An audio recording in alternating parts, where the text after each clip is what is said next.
Assalamualaikum warahmatullahi wabarakatuh. Kembali lagi di BW Channel. Setelah Rahman menutup pintu rumahnya, Alda pun tak sanggup menahan sakit karena cintanya yang bertepuk sebelah tangan. Ia menangis terisak-isak di depan rumahnya Rahman. Ia menyesali cintanya pada Rahman yang sudah terlanjur menguasai dirinya secara utuh. Dengan langkah yang sangat berat pun, Alda kembali ke rumahnya. Rasa sakit di hati ini sangat menyiksa batin dan nalurinya. Alda mengkhawatirkan dirinya sendiri. Ia takut tak sanggup menerima kenyataan yang pahit. Dan sejak saat itulah kebencian besar terlahir di dalam hati Alda. Hari demi hari Alda lalui seperti biasa. Meski semenjak kejadian itu, hari-hari Alda selalu dihantui dengan rasa benci yang begitu mendalam. Berbagai cara Alda lakukan untuk bisa membalas rasa sakit hatinya terhadap Aulia yang kini menjadi musuh dalam pertemanan. Alda pun dipenuhi rasa kebencian yang mendalam karena cintanya yang bertepuk sebelah tangan. Beberapa hari sudah berlalu, entah mengapa pagi itu Aulia merasa badannya tidak selincah biasanya. Kepalanya merasa berat karena pusing yang tidak hilang sejak semalam. Hidung Aulia berair dan sesekali ia terbatuk seperti orang yang sedang sakit. Melihat sikap Aulia yang tidak seaktif biasanya, Alma dan Rahma pun memberi perhatiannya kepada Aulia. Alda juga berpura-pura menunjukkan simpatinya meskipun dalam hati ia sedang membenci Aulia yang terus-terusan mendapatkan kasih sayang dan perhatian dari Rahman. Mendingan kamu gak usah ikut pelajaran olahraga dulu deh. Kalau kamu ikutan nanti malah parah sakitmu itu. Nasihat Alma untuk Aulia yang kini sedang demam. Kalau kamu memaksakan ikut olahraga, nanti kamu yang ada malah pingsan. Gimana coba? Siapa coba yang mau gotongin kamu? Berat tahu. Rahma menyetujui nasihat Alma. Aku gak mau ke ruang kesehatan, aku di kelas saja. Perawat di ruang kesehatan itu cerewet banget, nanti malah parah sakitku ini. Aulia menanggapi perhatian kawan-kawannya. Terserah kamu sajalah, yang penting kamu istirahat saja dulu. Kalau memang merasa makin parah, kamu bisa izin pulang dulu aja, Li. Alda memberi sarannya juga. Tenang saja, aku menguatkan diriku. Aku nggak mau izin pulang hanya karena penyakit ringan seperti ini. Kalian kan sudah tahu, aku sudah janji pada kakakku. Aku akan belajar dengan baik di sekolah. Aku nggak mau mengecewakan kakakku lagi. Aulia menyemangati dirinya sendiri demi janjinya untuk berubah menjadi adik yang baik untuk kakaknya. Ya sudah, terserah kamu deh. Kita harus ke lapangan sekarang. Istirahatlah dengan tenang. Alda melambaikan tangannya diikuti juga oleh teman-temannya yang lain. Semua siswa dan siswi pergi meninggalkan Aulia seorang diri di kelas itu. Aulia merasa kesepian, tapi ia berusaha menenangkan dirinya. Aulia meletakkan kepalanya di atas meja dan memejamkan matanya. Ia terlelap dalam ketenangan itu. 1,5 jam sudah berlalu. Aulia terbangun dari tidurnya karena mendengar suara ribut kawan-kawannya sekelasnya yang sudah kembali dari lapangan olahraga. Keadaan Aulia pun membaik meskipun masih demam. Suhu tubuhnya tak setinggi tadi, rasa pusing di kepalanya juga berkurang. Aulia merasa baik-baik saja. Loh, di mana dompetku? Aku meletakkan di dalam tas, tapi sekarang kok nggak ada. Seorang siswi berambut panjang merasa kehilangan sesuatu. Beneran kamu simpan dalam tas? Gak mungkin hilang kalau kamu menyimpannya di dalam tas. Selama ini kita nggak pernah kehilangan apapun kan? Siswi yang lain juga menanggapinya. Kenyataannya aku nggak menemukan dompetku. Aku sudah membongkar tasku, tapi dompetku sungguh hilang. Pemilik dompet itu mulai gelisah. Aulia, hanya kamu di kelas ini selama jam olahraga berjalan. Apa kamu melihat pencuri dompetnya? Alda mengajukan pertanyaan pada Aulia di depan semua murid yang ada di kelas itu. Mana aku tahu, aku tidur sejak tadi, jawaban Aulia sambil memperhatikan mata-mata yang mencurigainya. Aulia, jujur saja, aku tahu keadaan keuanganmu memburuk belakangan ini. Tapi kalau kamu jujur, dia pasti memaafkanmu. Kata-kata Alda membuat semua orang berpikir Aulia lah pencuri dompet itu. Aku nggak tahu apa-apa, kenapa kamu menuduhku? Emosi Aulia terpancing.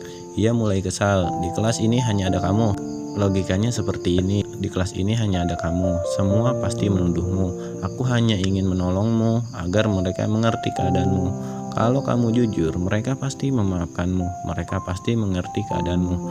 Alda mencoba mematikan api kebencian yang selama ini disimpan dalam hatinya. Ia sengaja membuat suasana memanas demi membalas patah hatinya. Geledah saja dia, aku ingin lihat di mana dia menyembunyikan dompetku. Siswa pemilik dompet itu geram sekali. Beberapa siswi mendekati dan mengacak-acak isi tas dan sekitar lokasi Aulia. Dan anehnya, dompet berwarna merah jambu itu ada dalam tas sekolah Aulia. Alma dan Rahma pun tak pernah menyangka Aulia berani mencuri dari teman sekelasnya. Ini apa? Ini dompetku. Kamu yang mencurinya kan? Siswi berambut panjang itu mengamuk sambil memegangi dompetnya sebagai bukti pencurian itu. Aku benar-benar gak tahu apa-apa. Aku gak pernah mencuri dompetmu. Aulia membantah tuduhan yang menyakiti hatinya itu. Pencuri gak akan mengaku walau bukti sudah di depan mata. Si pemilik dompet sangatlah marah. Ia sampai mendorong Aulia sampai terjatuh di lantai sekolah. Cukup, hentikan. Jangan sekeras itu. Kita bisa bicarakan ini baik-baik kan? Tolong mengertilah keadaan keuangannya Aulia yang sedang buruk. Dia pasti punya kebutuhan sampai berani mengambil dompetmu. Aku yakin Aulia gak bermaksud mencurinya. Alda berakting membela Aulia di hadapan teman-temannya yang lain. Dengan tujuan tertentu, ia sebenarnya ingin memojokkan Aulia dalam posisi lebih bersalah lagi. Kita selesaikan masalah ini secara persaudaraan. Jadi tolong jangan dipermasalahkan lagi. Dompetmu juga sudah kembali kan? Please maafkan Aulia, teman-teman. Alda juga membujuk siswi berambut panjang itu. Kamu kan baik hati, jadi lupakan masalah ini ya. Alma juga ikut membujuk dan meyakinkan siswi pemilik dompet tersebut. Kalian benar-benar berpikir aku adalah pencurinya. Kalian gak percaya padaku. Aulia merasa sedih dengan sikap sahabat-sahabat terdekatnya itu. Aulia, bukan begitu. Kami justru sangat memahamimu, makanya kami berusaha membantumu menyelesaikan masalah ini. Kamu sudah janji pada kakakmu, jadi kami sedang mengusahakan agar kamu nggak dipanggil guru BP lagi. Perkataan Alda membuat Aulia semakin sedih. Kalian semua keterlaluan, inikah pertemanan kita? Ternyata kalian gak percaya kepadaku. Aulia terlihat marah dan juga kecewa. Ada apa ini ribut-ribut? Tanya seorang guru yang masuk ke dalam kelas itu. Gak ada apa-apa kok bu. Kami hanya mengobrol biasa. Alda menutup pembicaraan agar guru yang akan mengajar mereka saat ini tidak mempermasalahkan keributan yang sudah terjadi. Alda melirik siswi pemilik dompet dengan tajam sebagai isyarat agar ia menahan diri tidak mengadu kepada guru. Aulia terpaksa bersabar. Ia tak bisa berbuat banyak untuk menyangkal semua tuduhan yang tidak pernah dilakukannya. Aulia pun berjanji akan mencari tahu siapa yang menjebaknya saat dengan dalam kondisi yang tidak sehat. Aulia masih marah pada ketiga sahabatnya. Ia tak ingin bicara banyak lagi. Aulia menjaga jarak selama kekecewaannya belum menghilang.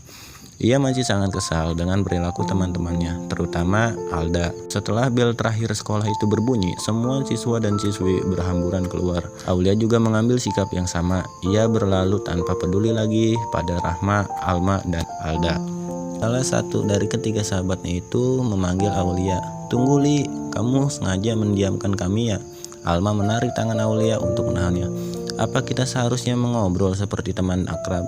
Teman yang baik gak akan memojokkan temannya sampai disalahkan karena hal yang gak dilakukannya.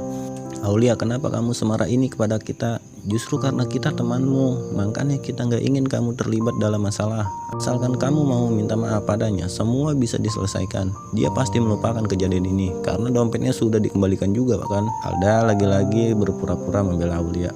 Untuk apa aku minta maaf? Aku gak mencuri dompetnya. Pasti ada yang menjebakku. Aku sangat yakin. Aulia membela dirinya untuk kesekian kalinya. Sudahlah, keras kepala sekali kamu ini. Semua bukti sudah jelas. Kamu masih mau menyalahkan orang lain.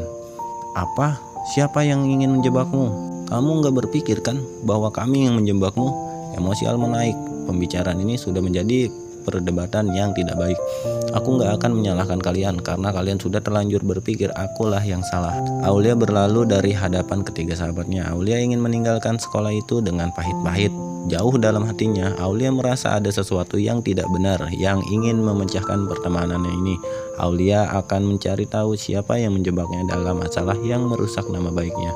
Kemudian, melihat dari kejauhan wajah Aulia yang muram, Rahman buru-buru mendekati Aulia yang sudah hampir keluar melewati gerbang sekolah. Rahman pun mencoba untuk mendekati dan menggandeng tangan Aulia. Si kakak kelas berwajah tampan itu juga menunjukkan senyum manisnya untuk menghibur Aulia.